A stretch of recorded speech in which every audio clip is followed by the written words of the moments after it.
I got to tell you, Mayor Evans has done a fantastic job representing Flagstaff. I have been with her in Puerto Peñasco and Rocky Point, and in fact, we put her to work even more than she had planned. We grabbed her and introduced her to all the border mayors from Douglas, Nogales, and Luis, and a number of other border leaders. And I'm just coming in from San Luis, and in fact, Mayor Sanchez sends his regards from San Luis, Arizona. So you have a tremendous advocate. This is essentially 3 ports of entry. The principal commercial crossings between Arizona and Mexico, which are San Luis on the far west, Nogales kind of in the middle, and Douglas in the far east corner of the state of Arizona. Those arrows leaving from each one of the ports is an indication of the destination of commodities that are coming in through those ports and where they're touching or landing everywhere else in the United States. We touched on all 48 states and in fact Hawaii as well as Alaska. All 50 states are touched by our ports of entry. What are our ports of entry enable? And we can talk about the billions of dollars, but somehow it has to get across. And I think most people, although there's probably well-informed individuals sitting at this table, but I would venture to say that probably a good chunk of you did not know the number of cars, the number of people, number of trucks that cross on the border on an annual basis. It is absolutely fascinating to me that in principally 3 ports, although we have the smaller ones, Lukeville, Naco, and Sasabe, that in 3 principal ports, we're processing over 50 million people in two-way traffic.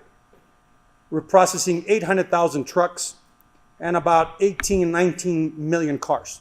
When you look at ports of entry between the US and Mexico, and even between US and Canada, it's hard to come up with any other chunk of real estate that has such an impact on trade, tourism, and security combined.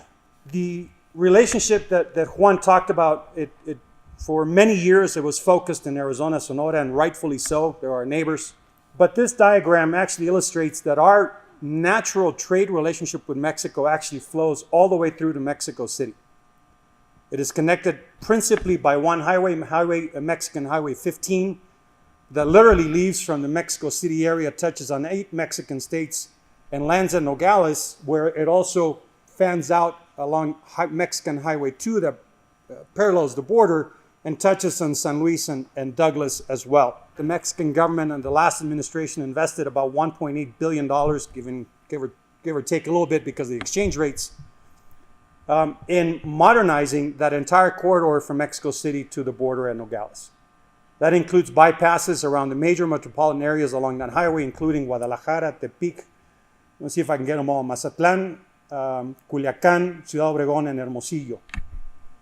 It also is converting the highway from 5 centimeters of pavement to 30 centimeters of hydraulic concrete, equivalent to an I-10, I-19, and I-17, and other high-speed connectors in the U.S. We're estimating that this investment for a truck that leaves the Mexico City area to get to the border will save at a minimum 4 hours, but potentially upwards of 12 to 18 hours to get to the border.